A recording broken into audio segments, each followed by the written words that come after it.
Hey, Robert, welcome to the Hidden Why podcast. Great to have you here today. Hey, thanks for having me. You've got a lot going on in our little pre-convo there. Yeah, a little bit. Keep busy.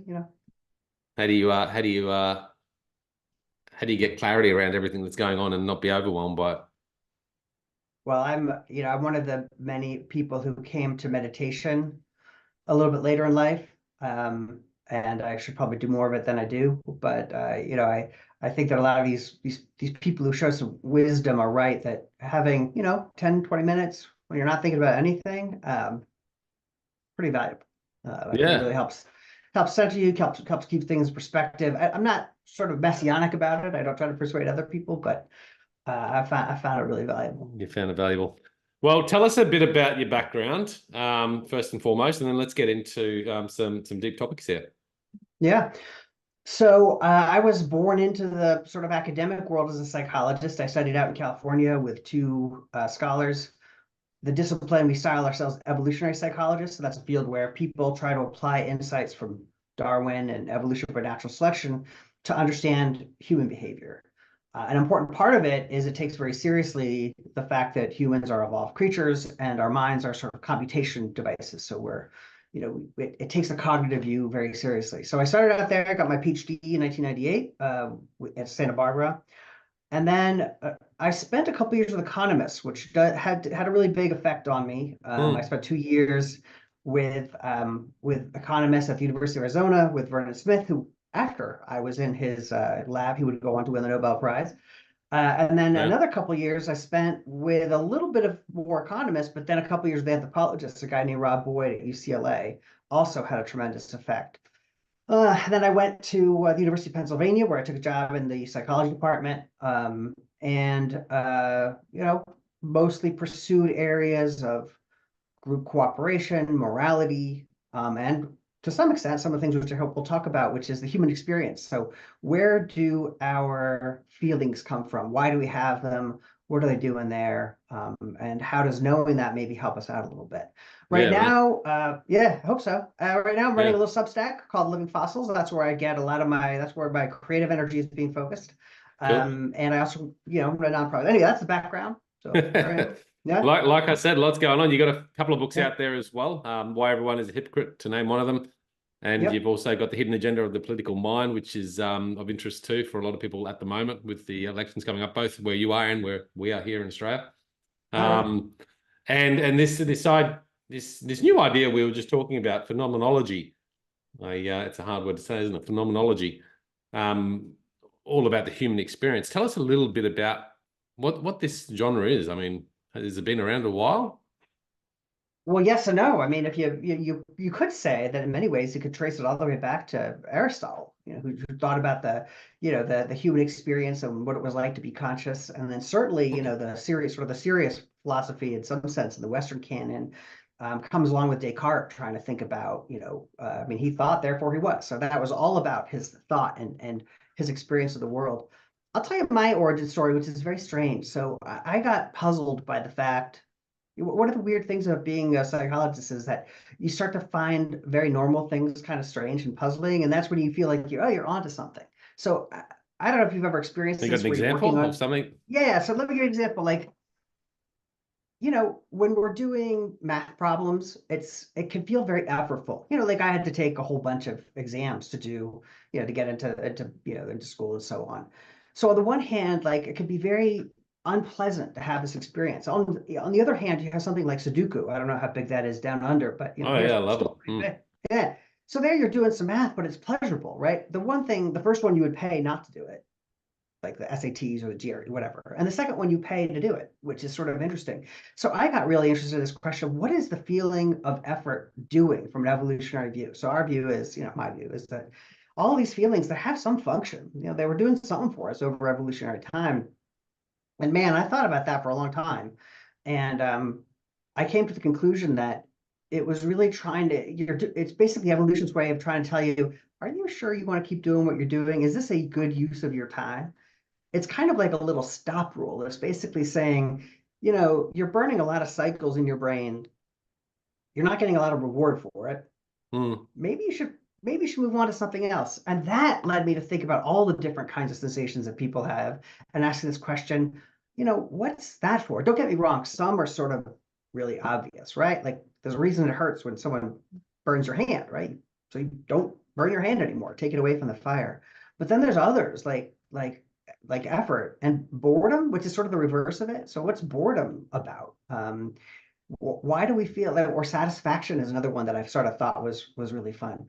I've written a little bit about ticklishness. Like, why do we find, like, if you're a little kid and someone touches you gently, why does that like kind of feel good up to a what's the point? purpose of it, would you think? Like, is that Yeah, yeah. this What's the this field function of of it? phenomenology, is it about feelings, or is it Exactly. about So, something bigger than that around the human experience? well, I mean, I think those two things are sort of very closely linked. I mean, our Yeah. experiences in some sense in the world, we're just sort of like, I think of myself as I'm just the sum total of everything that I feel. That's all that I have is like my phenomenology, my conscious experience, and But if you that I took think away that the make conscious experience and this level of feeling, yeah, what would we be? We'd be zombies, right? Just I think what makes us human is that we experience the world, and I think a lot of it is still, at least to me, is still very mysterious and worth exploring. Again, like some of those examples, boredom and effort, satisfaction. Uh, there's weird things. So I don't know about you, but do you ever pop those bubbles in packing material? yeah, yeah, yep. It's like weirdly satisfying, and I Kids love it think too. so. Yeah. Yeah, and it can also be calming. There's something kind of zen about it. So I just think there's lots of very few people have tried to marry on the one hand the idea that you've got an evolved mind, and on the other hand, the conscious experience. Not that no one has. I'm not saying I've invented the field, but I don't think anyone has systematically gone through and tried to get all of them to try to figure out what are all these different feelings doing for us. Okay. Where do you see the benefit? Well, I guess there's going to be benefits there, but understanding these feelings, like you said, I guess the curious mind, like you talk about the Sudoku or the maths test. And on one hand, the Sudoku we do and we go through it, and there's no real, I mean, yeah, there's the reward of completing it, Yeah, but exactly. you're quite Well, happy to put in the effort and the time to do it. Whereas a maths test, maybe you'd be like, oh, can't be bothered putting in the time to study for yeah. that and doing that. Yeah, but so yeah, just to pick up on your question about what's the use of it. So, I have a close friend who's a clinical psychologist, and so we've been thinking a lot about sort of the difference between the environments which humans evolved and the current environment and ways in which that could kind of can mislead us, this mismatch. And the example that we always use is anger. Hmm. I mean, I live in Philly, and so it's very easy to get very angry here. People ask me how I like, what Philly's like. It's a very angry city, is the way I always describe it. So if you're on a road and someone, cuts you off or whatever, probably you feel anger. And the reason you do, from an evolutionary perspective, is that, when people do things to harm you, you want to make sure they don't do it again, right? So you want to kind of, be motivated to impose costs on them, to harm them back, because that's how you deter subsequent harms. So your evolved brain is saying, you've got to stop this person from hurting you again. And what I think the value of that is to say, oh, yeah, I'm really angry right now at this person who I will never see again. And that's not going to be helpful for me to indulge that anger. And this goes back to sort of the meditation piece, which is one of the things we here, I mean, Josh, he encourages his patients to think about is, why am I feeling this feeling? Why do I have this motivation? So, I've just, had this experience where someone's, maybe irritated me or caused me some pain or discomfort or what have you. And, I think a good question is, well, yeah, to think about evolution wants you to say, don't make sure that person doesn't do it again. But in this Yeah. world, which is a very anonymous world where people come and go, is it going to help me to chase this guy down and maybe get into some kind of a conflict? And who knows how that escalates? So, understanding where these feelings are coming from the evolutionary view, I think it can have some real life consequences. When you feel something, it's helpful to ask, what I always put it this way. I always say, what's Darwin Yeah. trying to get me to do? It's like Yeah. Darwin's Yeah. whispering in your ear, Yeah. like, get that guy, he's going to do it again. Like, um, and then if you stop and say, well, and I think that's important for even for something like, as we were talking about, effort. I mean, I always try to work CrossFit into these conversations just because, everyone who does CrossFit wants to make sure everyone knows. So like sometimes when I'm working out, yeah, I mean, that's just, I admit it. So when you're working out, you also have a sensation of effort, right? And the question is, why is that? And basically that's Darwin's way of saying, look, unless you're getting a lot of benefit from this, whatever you're doing, like if you're running away from a bear and it's unpleasant to run, you should still keep running because the benefits of avoiding being eaten by a bear outweigh the cost of burning the calories and so Mm. on. And that's where their effort. And sometimes when I'm working out and I feel this, I feel this unpleasantness, I say, okay, that's just evolution's way of saying, I'm running think away from a about bear. whether, yeah. And then I'm like, okay, well, yeah, I can keep running from the bear. Yeah, I can keep going for another minute or two. And that, I mean, that's just me. So that's a very personal thing, but that helps me maintain my motivation a little bit. Yeah, I like it. I mean, these feelings like that feeling of anger, you think back to the evolutionary history of why the feelings exist, and it's really to protect us and to keep us with survival, right? Is that your Yeah, understanding? exactly. And that's, I mean, all these feelings have different functions. I got interested for some strange reason recently in even just really basic stuff like the urge to breathe. So a lot of people think that the reason that you start feeling like you've got to want to breathe and you're holding your breath is that you're running out of oxygen. That's sort of true. But it actually turns out that the reason is that you have too much carbon dioxide. So your system is measuring how much CO2 is in your blood. And as that goes up, you get this really strong urge to breathe. Now, you might say, well, okay, same thing, but why does that matter? Well, it matters in some contexts. For example, you might be in an environment, and I just wrote a little bit about this, where there were some NASA engineers in an environment that was pure nitrogen. And so their carbon dioxide and their oxygen levels were both going down, but they didn't realize it because our system is designed to monitor how much CO2 we have, not how much oxygen we have. So, they didn't have that sort of panic sensation that you get if you're underwater and you're holding your breath, for example. Yeah, So yeah, it's just super interesting, and at least to me. And so I do think that, looking at the details of how our little conscious system works can have surprisingly interesting implications for the way we live our lives. Jealousy is another example. If my partner is sort of looking too long at George Clooney on in the film we're watching, that's my system saying, look, this is a threat to me. I want to maintain this relationship. But then if you stop and think about it, you're like, well, George Clooney is not. I mean, I'm sure he would be lucky to have her. Let me be very clear. But you know what I mean? He's not a threat to that relationship. It's just I have that feeling because I'm designed to protect that relationship. That's to keep that relationship safe. yeah. And so, yeah, so I'm saying, They're really a good way to put things in context. And I guess as a psychologist or in the field of psychology, dealing with people that are having these feelings that really do, they're not constructive to their life, They actually yeah, put them in exactly. a spot where they're every day irritated, bothered, angry, feeling, yeah, about the world and life. And I think there's a lot of that right now. Yeah. Yep, sorry. I was just gonna, yes, I don't mean to, I was just gonna say, so my co-author, Josh, on fossils, this also has an implication in the clinic, in the lab, in the clinic, for patients. And so, you have people coming in and say, I'm feeling a little detached from my social world, and and that makes me a little bit sad. And one of the things he tells me is that he has these conversations. He explains to his patients, well, yeah, that is what you'd expect because we live in this very impersonal world where most of the people we come across are not our friends. In the past, we would have woken up and we would have known everybody who was around us for, in the village or wherever it Yeah. was. Mm. And it normalizes certain kinds of feelings that you might otherwise think, why am I feeling so alienated from society? And the answer is, well, you live in a very odd society. That's not the one that we are designed to live in. That can be helpful to patients to say, oh, this is not pathology. This is not, I'm having an unpleasant reaction. Yeah, but a normal unpleasant reaction because of the mismatch between the way I live today and the way our ancestors lived in the past. Well, yeah, and like you said, like the cutting off example, I mean, it's a classic example, isn't it? Someone cutting you off in the car and you're getting angry over it. And it's kind of um, novel or humorous, really, to think about. See, why am I feeling that way? Like, kind of silly, isn't it? And when you think of it like that, you sort of that feeling can dissipate really quick.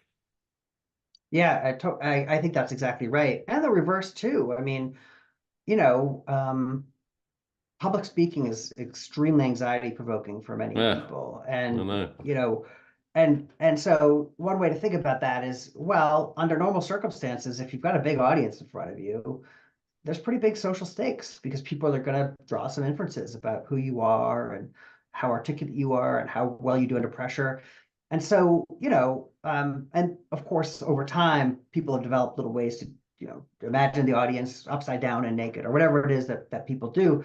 Um, but I think it's also helpful to think, okay, yes, I understand why evolution is making this stressful for me because you want to devote a lot of attention in a high stakes situation. But by the same token, many of these times it's not as high stakes as your body thinks it is. It's your whole physiology is telling you, oh my God, I'm in front of 100 people, and in 20,000 years ago, that's all there were around you is maybe 100 people. But now there's billions of them. And again, that helps us to sort of normalize the feelings and might lead, at least to some extent, towards tamping them down a little bit and keeping them in perspective. So not letting the feeling overwhelm us. Yeah, exactly. And I think for me, in the CrossFit case and some of the other cases, I don't know, I find it helpful to sort of think, oh, this is why I'm having that sensation. This is the explanation for it. And that somehow takes some of the blood out of it, at least for me. It's interesting, isn't it, when you talk about CrossFit or just working out, going into it, you sort of go, oh, you have the feeling like, I don't want to go into this. And if you think Yeah. about your example, then you're like, well, yeah, you're not going to put yourself in a chase from a tiger, are you? Yeah. But then when Yeah. you're doing Yeah. it, you get all those feelings and chemicals and endorphins rushing through you that it feels good and you keep going. Yeah, exactly. And of course, then there's the game aspect of it, which is another thing that I think is very puzzling, is how much people enjoy games and puzzles. Um, we talked about Sudoku a second ago. My dad is like an expert crossword solver and creator, and one of the things I was interested in is like, why are these things so fun? There's lots of things that are fun where there's not great explanations for them in psychology. So, for example, dancing. I did a project back in the day to try to understand why people enjoy dancing. It's very mysterious. If you just ask yourself, well, you've got a couple of people and they're moving in synchrony with each other, and sometimes they're not even touching, so you can't even make this argument about, well, human contact. But there's something very phenomenologically enjoyable about you're with other people, you're moving to the same rhythm. There's something really fun about that. And it's sort of hard, like as far as I know, there's no great explanations for why that is. And I think, there just for your viewers who are wondering if there are still frontiers of psychology to explore, the answer of that is yeah. I think, there's room for creative people to come along and help us understand some of these. Humans are weird in so many ways. Well, the mind is quite complex, isn't it, really? Um, and how it attaches to the body and our physiology and all that is just crazy complicated. Crazy complicated. Yeah, I remember as when I was in grad school, I'll tell you personally, when I was in grad school, I started my advisor, and in some sense, the Darwinian approach to psychology I thought was so powerful that, oh, we can just use the same ideas from evolution to explain humans that we do for, you know, mussels and chimpanzees and whatever. And I said to him, well, aren't we sort of making ourselves obsolescent because we're just going to figure it all out in 10 years or something like that? And he just laughed. This is John Tooby, unfortunately passed away recently, but he just laughed at me. He said, yeah, you still have not developed the right respect for how complicated the mind is. We're still going to be doing this in 100 years. And I think he was right about that. And, the pace of knowledge is slow because the way I think about it is, you got these brains, and there's, millions of neurons, billions of connections. And then you have social behavior, which is this brain is talking to your brain. Mm. And, and so then you've got whole cultures. So it's very complicated. And I think you're right that in some ways, I think people have underestimated how complicated psychology is. And this has a big difference again to go in the clinic. If you think understanding a normal working brain is hard, imagine trying to figure out how a broken brain, how to fix it. I mean, imagine you have the most complicated machine ever, and it's like not working quite right. You have to be like, okay, well, man, it would be easier to fix it if I understood exactly how it worked in the first place, but we don't even understand that. So Interesting. clinical Yeah. psycho, yeah, you know what I mean? In psychology, like, I mean, what I think, well, you just made me think about it anyway, is you've got one person the psychologist and the patient, and they've both got these brains that are wired in their own ways, and you've got one trying to help the other with two brains that we still really don't understand that well. Like, how does that work? That's a great question. Yeah, I've had some. Yeah, I think that's a great question. I'll say this, which is, I think that humans evolved in this world where having friends and allies is incredibly important, right? If you didn't have friends and Right, allies, and you right. would be whatever. I think when people get into the clinic, they sort of have this experience of having someone who is almost like an unconditional friend, Yeah. someone who's, they might Someone's challenge there them a little. listening, and yeah. Exactly. Then and there is not going to say, and it's not going to take them to task. You did what to who or whatever.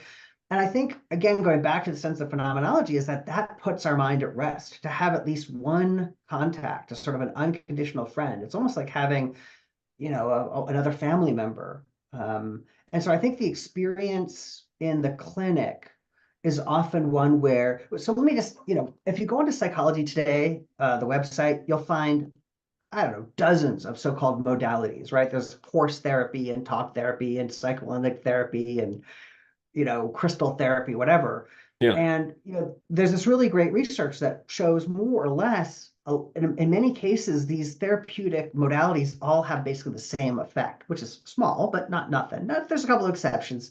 Cognitive behavioral therapy is a bit better than some of the others. And then you want to say, well, wait a second. How can all of these techniques give you roughly the same outcome? Like they seem really different, like horse therapy, crystal therapy, and cognitive therapy. Those are really different.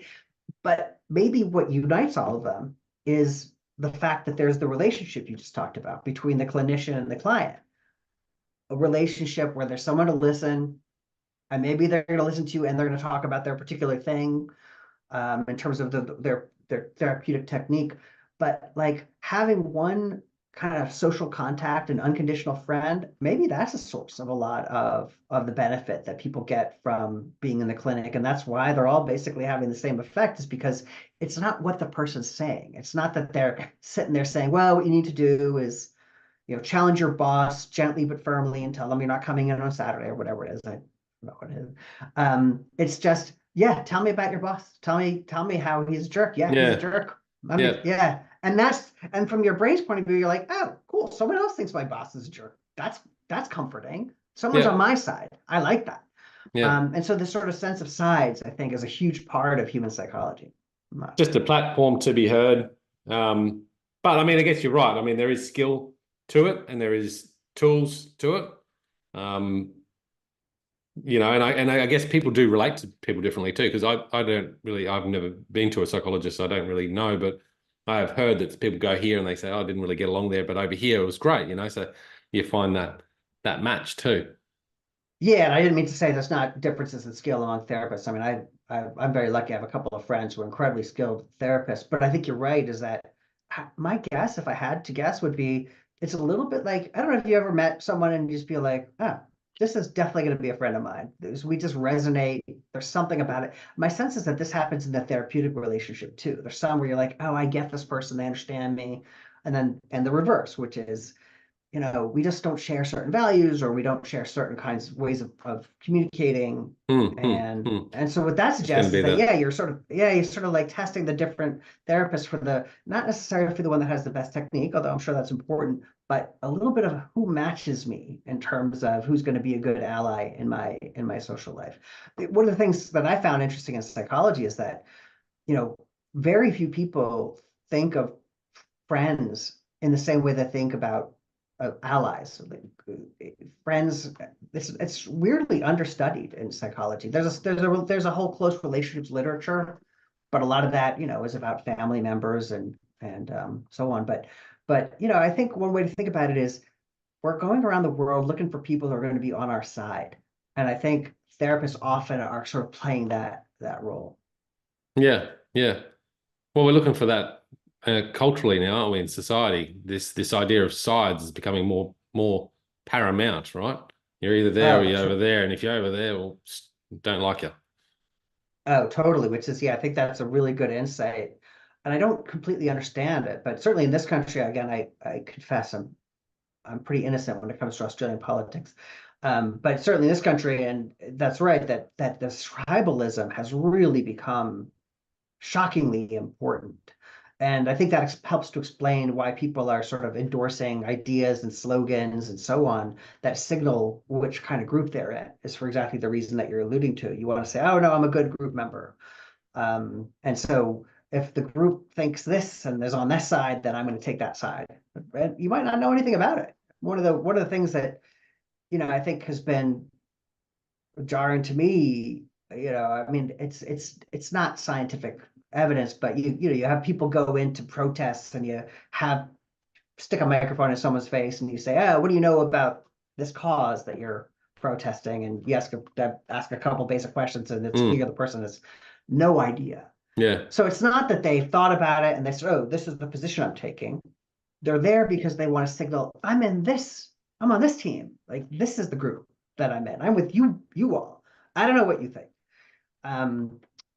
And that is an interesting, to me, such an important issue right now, because if people are just tribal as opposed to thinking through these interesting policy questions, that doesn't seem. Yeah. It's kind of like going to a sport game and you're cheering for your team, but you're booing for the other team, and that guy over there that's cheering for the other team, you don't like him. Yeah. Yet afterwards, you could equally go to a bar and be best friends. Oh, exactly.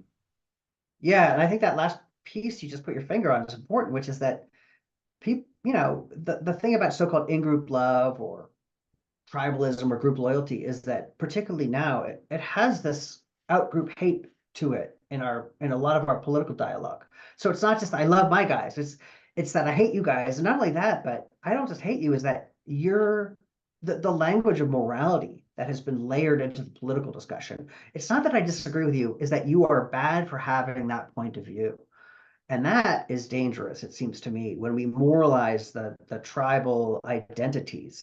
And again, right now here in the US, we're having our, one of our national conventions. And so we're seeing this kind of language on the national stage. And I'm not saying it's one-sided. Of course, both sides do it. But this idea that, I don't disagree. It's more about how you are a bad person. I think that is a very unpleasant aspect of the modern world. And Yeah, make a what I good mean? point. I think Not it's that become, yeah, and you probably touched on this, but too simple or too easy for us to just follow that group, and we just decided, well, that's who we are, and that's who we're aligned with, and it's just a tagline that we're aligned with. We don't actually give ourselves the time to delve in deeper to what we're for, what we're all Yeah. about. You're just saying that's me and that's it, and then creating this hate over just that simple thing. It's like getting angry over that guy crossing you off in the road. I agree. And, that takes us back, because I've puzzled about this. I do find it puzzling to have people, when I think about people out there, protesting, and then it turns out they don't really know what they're talking about. I've asked myself, why is that? And I'll just tell you this one, I have a friend, love him to death. But one of the odd conversations we have is, he'll say, I don't understand this argument that you're making, but I know that you're wrong. And I just feel like, well, hold on a second here. So like, the first thing means you can't possibly know the second thing. And this goes back to the point about effort, which is, look, we're all busy, and it's a pain to learn about stuff. I mean, knowing in the modern moment, here, what are the big issues, right? I mean, we just had some people chime in on some new economic policies they want to implement. Obviously, we have conflict in the Middle East, and going back to this point of effort, it's effortful to learn new information. And part of the reason that it's effortful is because, and here's what I really think about the sense of effort, is that I suspect that the effort that you feel really does depend on what you think the next best thing you could be doing is. In economics, we call this the opportunity cost. So Right. like, Yes, I've heard this. Yeah. yeah, so I don't, like, I had this feeling that as our little devices, our phones, our tablets, whatever else we've got these days, have more little ways to give us rewards, whether, we're playing Candy Crush or we're getting likes on our posts or whatever, Yeah. That doing anything else becomes more effortful because in the back of our mind, we're like, well, but I could be looking at my Instagram feed. There could be anything in there. I might have gotten, I might have gone viral for my picture in front of, the Mona Lisa or I don't know, whatever. And so that's super interesting to me because if effort has to do with this possibility that we could be doing something else more psychologically rewarding, then this problem is just going to get worse. Mm. Because as companies work hard to deliver fun stuff on our devices, then the opportunity cost of doing whatever we're doing now gets higher and higher because they're feeding us this like incredibly tempting stream or thread or whatever you want to say. That to me is also scary. My John Hyde is another psychologist. You might have heard of him. So, he's talked a lot about what are phones doing to the most malleable minds, adolescent minds, young minds. Yeah. And, and his view is, nothing good, basically. And he's made a strong case. I think the jury's still out, but he's made a strong case. But imagine I can't even imagine if I were 13 right now and I had the vocabulary of video games and experiences, I would never leave the house. We're too tempted. And so, and by that, I mean, look,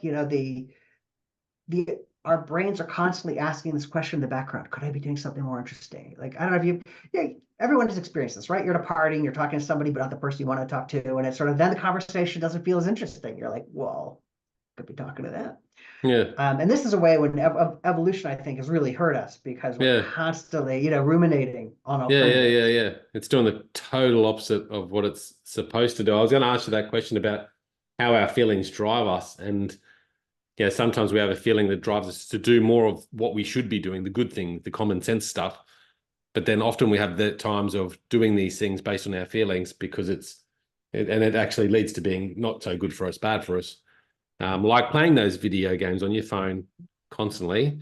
I don't think it can be a good thing. For some people, they make a lot of success out of it and money and all that sort of stuff. But for the most, it's not a good use of time, in my opinion. I agree with you. And that it's tricky because, again, as you know, now I spend time with economists and I'm a big fan of capitalism. But when I think about the rewards that companies get for figuring out ways to have us spend an extra half a second on that phone, an extra half a second on your site, they're tremendous rewards. So we're living in this world where companies are constantly trying to farm our attention and they're getting better and better and better at it. To me, that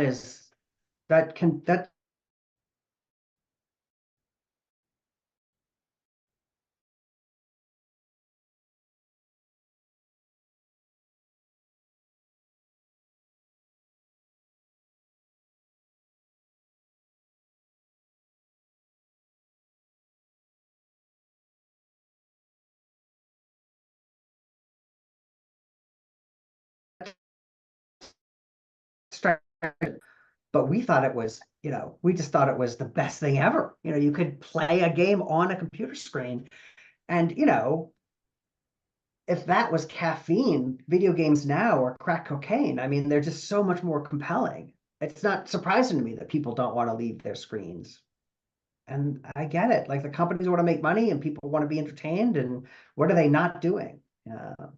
You talk about that opportunity cost. And I was thinking about that. Like, there's a lot of things that I do in my life. I know that, sometimes I go, look back or forward. It's just like, what did I do that for? Like, I could have been doing this and I still went and did that because it just seemed like it was the easier path and it was going to give me the best feeling in the moment, without thinking about the long-term feeling. Yeah. Why don't we Yeah, you think about gotta, the short-term feeling over the long-term feeling more?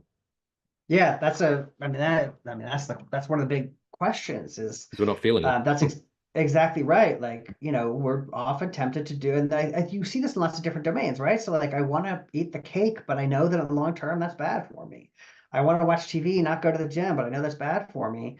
And so we live in this world where I think you have to take this. I think there's like current Rob and then there's future Rob.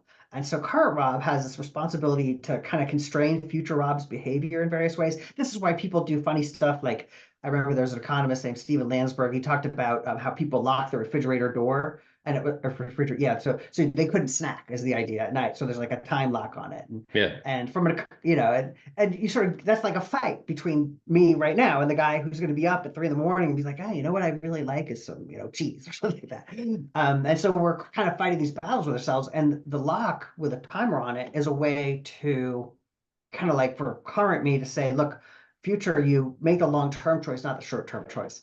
Yeah. So one thing I've done is I've tried to use the world to, so you know, some people turn the internet off on their computer so they can only write.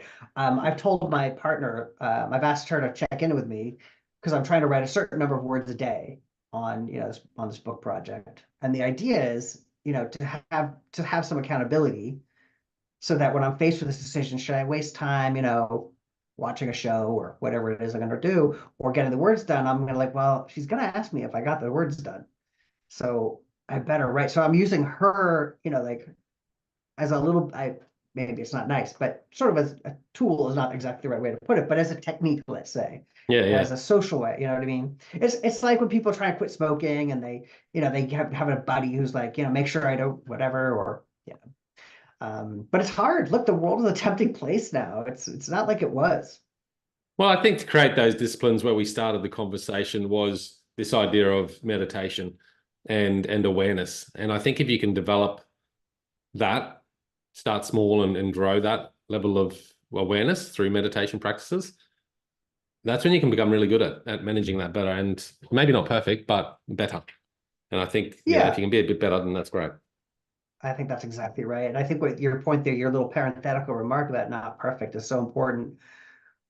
You know, one of the things about meditation is, yeah, you know, this idea that you have to be patient with the fact that sometimes your mind is going to wander, and then, okay, well, that happens. Just bring it back.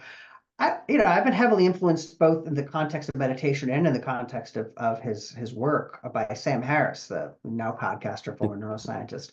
Yeah. And I don't think it's a coincidence that here's a guy who is very into meditation and so on. And at some point, I think it was a couple of years ago, I think it was during COVID, maybe, he you know, announced that he was going to get off of the social media platforms, Twitter, now X. And I feel like the meditation in some ways wasn't, you know, that like it caused him to have that kind of realization. He's like, wait, why am I spending my time arguing with people on this platform? You know, I want my experience to be positive. I want it to be about my family and my friends and you know, and the ideas that I care about. And there's something kind of deep about that where you're, you know, and look, don't get me wrong. I mean, it's hard and I think people who leave these things sometimes report, you know, they kind of miss them a little bit and they feel like they're out of the loop or whatever. But to your point, you know, what meditation does is it sort of focuses you a little bit more on, well, is that the experience that I want to have in life? Do I want my life to be reading, you know, 255 characters at a time? Or do I want it to be, oh, let me spend some time outside with some close friends, or, you know, let me learn something new that I didn't know before. And again, you're not going to be perfect. But I think the meditation thing, it does focus your attention on the fact that, at least my view is all we have is our experiences. That's all you get. I mean, obviously there's the behavior and you affect other people, but you know, the question is, I think a question is, how to maximize happiness, and that has something to do with thinking about the ways you're going to spend your time that are going to be most rewarding. It's hard, you know, it's hard, but yeah, the cake and the and so on are tempting. And then the question is, how do you deal with those temptations? Yeah. I like it. I appreciate your time, Robert. We could keep going because this is an interesting conversation. Thank you so much for coming on the show. How can people best reach out to you and find out more about your work? Well, the best thing is to go on Substack. We have a Substack called Living Fossils, and there will be a book before too long. We'll announce it on the site, but that's the best place to come see me these days. As you said, there's a couple of books, Why Everyone Else is a Hypocrite, and the Hidden Agenda, the Political Mind, available where books are sold. But yeah, I also just want to say thanks for having me on the show. I really enjoyed having this opportunity to chat with you. It's a great conversation. So guys, check it out at thehiddenwhy.com. I'll stick the links for the books and the websites there so you can reach out to Rob and thank him for coming on the show too. Thank Thanks so much, mate. Appreciate you. I And guys appreciate out you. there, Namaste. Yeah, namaste. namaste. Live more fully, have more meaning, find more joy. Talk soon.